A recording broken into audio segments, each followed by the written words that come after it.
I have a genuine question to today's parents. Genuine. Stop and listen and answer my questions honestly. Why do we not spank our children anymore?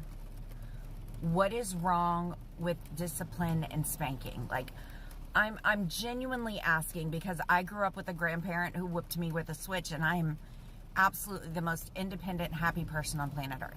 This is a great example of a false cause fallacy. So someone can believe I am the way I am because of X. And we see this with a lot of people who did grow up getting spanked, that they believe that the reason they are independent and happy is because they were spanked.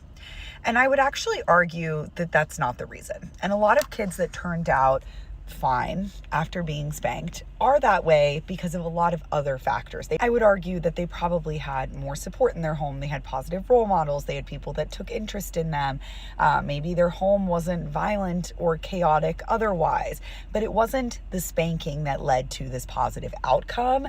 There were things that helped mitigate the negative consequences of that spanking that a lot of other kids will experience if they don't have as many protective factors. And so whenever someone tells me, I am all of these amazing qualities because I was spanked, I really want to be curious about, well, what else was good in your house? What else did you experience that could have possibly made you this way? Because the data doesn't show that that logic is going to be like the most correct or the most likely. Now let's go through a few reasons why we don't spank anymore.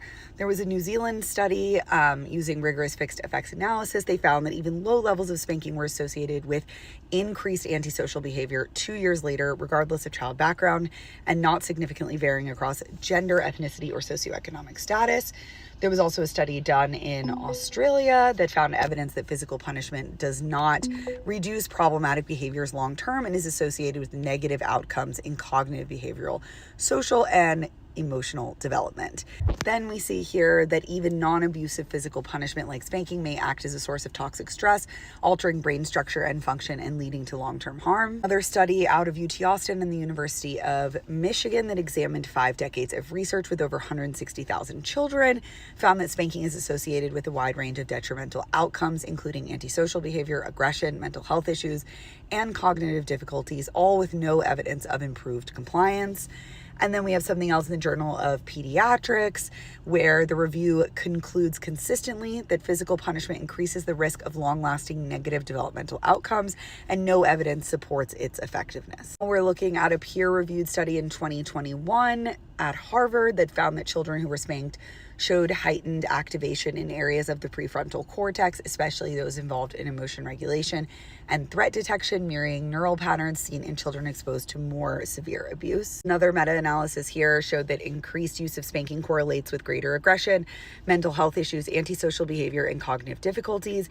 These effects appear indistinguishable from outcomes associated with physical abuse. We also have another study at Harvard that used MRI scans and showed that spanking alters children's brain responses to threat stimuli in ways similar to more severe forms of abuse do. The findings suggest that the pattern of neural activity in spanked children mirrors those of children exposed to maltreatment. I think what we're also seeing in this video is a little bit of anecdotal evidence mixed with survivorship bias and drawing conclusions based on faulty evidence. And this is why sometimes, while yes, it is very important to listen to people's individual stories and what happened to them and to believe them, we also cannot draw population-wide conclusions from one person's experience.